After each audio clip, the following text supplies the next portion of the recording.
Recording by Rhythm Studio Bhagalpur. Singing by Ritesh Dehati. सच्चा कोई है हो मोहब्बत रोबक पड़ता सच्चा कोई है हो मोहब्बत रोबक पड़ता मुझे जीवता मंगिया तोरा धोबक पड़ता सच्चा कोई है हो मोहब्बत रोबक पड़ता मुझे जीवता मंगिया तोरा धोबक पड़ता सच्चा कोई है हो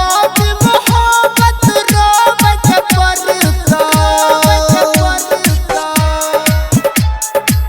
सच्चा कोई है हो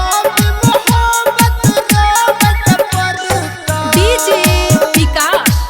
मुझे जीवता मंगिया तोरा धोबक पड़ता जब से कोइलियो शादी तोरा से कहै पराया गे देखली है तोरो एक दिन जुड़ाई जइतो काया गे छोड़ के जइबो दुनिया के तब देखबी न साया गे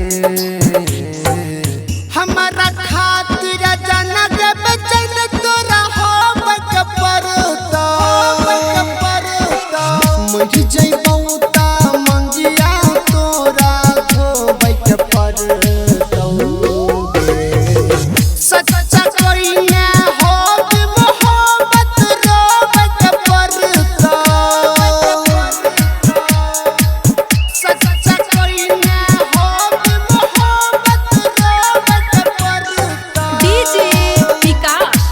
मुझे जीवता मंगिया तोरा धोबक पड़ता तोहरा सोचल सपना कहियो होतौ न पूरा गे संग जिए मरे के प्रिया रहतै अधूरा गे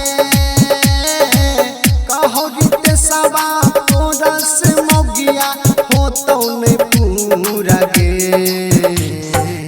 कहै छौ राहुल रही दबा तोरो जोहक पड़ता मुझे जीवता मंगिया तोरा धोबक पड़ता